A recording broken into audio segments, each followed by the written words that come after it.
السلام علیکم دوستو۔ قوموں کی زندگیوں میں روز اول سے ہی مشکلات اور مصیبتیں آتی رہی ہیں، لیکن جب بھی تاریخ کی اوراق پلٹ کر دیکھیں تو معلوم ہوتا ہے کہ جن قوموں نے ان مشکلات کا ڈٹ کر مقابلہ کیا وہی کامیاب و کامران ٹھہریں۔ اس وقت وبائی مرض کرونا کی وجہ سے دنیا بھر کی طرح وطن عزیز میں بھی ہر شعبۂ زندگی کے لوگ متاثر ہو چکے ہیں، لیکن سوال یہ پیدا ہوتا ہے کہ اس صورتحال سے نمٹنے کے لیے ہمیں کیا کرنا چاہیے۔ یہ ایک ایسا وقت ہے جس پر قومی یکجہتی کی اشد ضرورت ہے، لیکن ہماری قوم نے جو رویہ اختیار کیا ہے اسے بڑی حد تک قابل رحم قرار دیا جا سکتا ہے۔ دوستو، حکومت اپنی طرف سے پوری کوشش میں لگی ہے کہ کسی طرح محدود وسائل کے ساتھ ہی اس آفت سے نمٹا جا سکے، اور امید ہے کہ جلد ہی اس وبا کے خاتمے کی خوشائند خبر سننے کو ملے گی۔ لیکن اگر معاشرتی لیول پر بات کی جائے تو ہمارے یہاں دو طبقات دکھائی دیتے ہیں، ایک امیر طبقہ اور دوسرا غریب طبقہ۔ لیکن اس وقت دونوں طبقات چش و پنج میں مبتلا دکھائی دیتے ہیں۔ امیر طبقہ اس خوف میں ہے کہ کہیں وہ وبا سے مر نہ جائے، لہذا ان لوگوں کی طرف سے روز ڈیمانڈ کی جانے لگی کہ لاک ڈاؤن کے ساتھ مکمل کرفیو نافذ کر دیا جائے، اور غریب لوگ اس خوف کا شکار ہیں کہ اگر کرفیو لگ گیا تو بھوک سے مر نہ جائیں۔ اب یہاں یہ سوال پیدا ہوتا ہے کہ اس مسئلے کا حل کیا ہے۔ اس میں کوئی دو رائے نہیں کہ وبائی مرض کو روکنے کے لیے لاک ڈاؤن ضروری ہے، اور اس وقت پورے پاکستان میں لاک ڈاؤن کیا جا چکا ہے۔ لیکن کچھ علاقوں میں نرمی اختیار کرنے کی پالیسی رکھی گئی ہے تاکہ کاروبار زندگی بھی رواں دواں رہ سکیں۔ اب حکومت نے احساس پروگرام کے نام سے ایک پروجیکٹ شروع کیا ہے جس میں 1,20,00,000 خاندانوں کو 12,000 کے حساب سے رقم دی جائے گی تاکہ وہ 2 وقت کی روٹی کھا سکیں۔ لیکن اس پروگرام میں تاحال 3.5 کروڑ سے زیادہ افراد اپلائی کر چکے ہیں۔ کیا یہ لوگ متاثرین میں آتے ہیں؟ ہرگز نہیں۔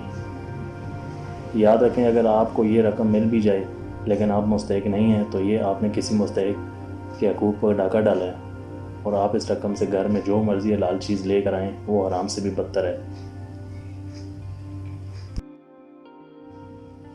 خیر، ہمارے معاشرے میں بہت زیادہ تعداد میں ایسے لوگ بھی ہیں جن کے بینک بیلنس لاکھوں کروڑوں میں ہیں، لیکن صرف تھوڑی دیر کے لیے فرض کریں کہ خدا نخواستہ اگر آپ بھی اس ملک وبا کی بھینٹ چڑھ گئے تو کیا کرو گے دولت اور جائیدادوں کے انبار کا؟ اگر امیر طبقہ مل کر اپنی بستی، محلے اور علاقے کے غریب لوگوں کو راشن کا بندوبست کر لیں تو شاید حکومت سے کچھ بھی نہ لینا پڑے۔ یاد رہے کہ سب لوگ ایک جیسے نہیں، بہت سے افراد اس کار خیر میں بڑھ چڑھ کر حصہ بھی لے رہے ہیں، اور ان کے لیے یقیناً اللہ نے اجر عظیم رکھا ہے۔ لیکن یہاں تصویر کا ایک دوسرا رخ بھی ہے جو بہت زیادہ دردناک ہے۔ اس کے علاوہ سب لوگوں پر زندگی کی چند حقیقتیں اشکار ہو چکی ہیں۔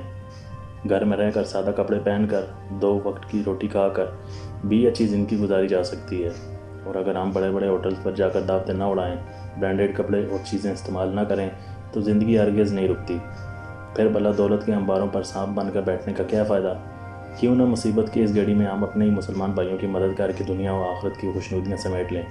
لیکن بدقسمتی سے اس وقت ہمارا جو رویہ ہے وہ انتہائی شرمناک ہے۔ اول تو ہم کسی کو کچھ دینے کے لیے تیار نہیں ہیں، اگر دے بھی دیں تو ذاتی تشہیر لازمی ہے۔ بدقسمتی سے ہماری مثال کچھ ایسی قسم کی بن چکی ہے کہ یہ ہیں مسلمان جنہیں دیکھ کر شرمائیں یہودی۔ دوستو، بات صرف یہی نہیں رکی۔ ابھی تو مشکل کی اس گھڑی میں ہمارے مسلمانوں نے ہی جس طرح خود ساختہ مہنگائی اور ذخیرہ اندوزیاں کی ہیں، یہ ایک الگ اور المناک داستان ہے۔ بزنس مین، فیکٹریوں، ہوٹلز، شاپنگ مال اور باقی بھی مستحکم کاروباری افراد سے گزارش ہے کہ وہ اپنے ورکر کی ضرور مدد کریں، کیونکہ انہی لوگوں کی دن رات کی محنت سے آپ نے عمر بھر خوب پیسہ بنایا ہے۔ اگر یہ 2 ماہ منافع نہ بھی ملا تو آپ پر کچھ خاص اثر نہیں پڑے گا۔ ہاں، البتہ غریب مزدور کا چولہا ٹھنڈا نہیں ہوگا۔ آخر میں ایک مرتبہ بس اتنی سی گزارش ہے کہ خدا را اپنے رویوں پر نظر ثانی ضرور کریں، اور پل بھر کے لیے سوچیں کہ کیا اس وقت ہمارے رویے واقعی شرمناک نہیں ہیں۔ اللہ حافظ۔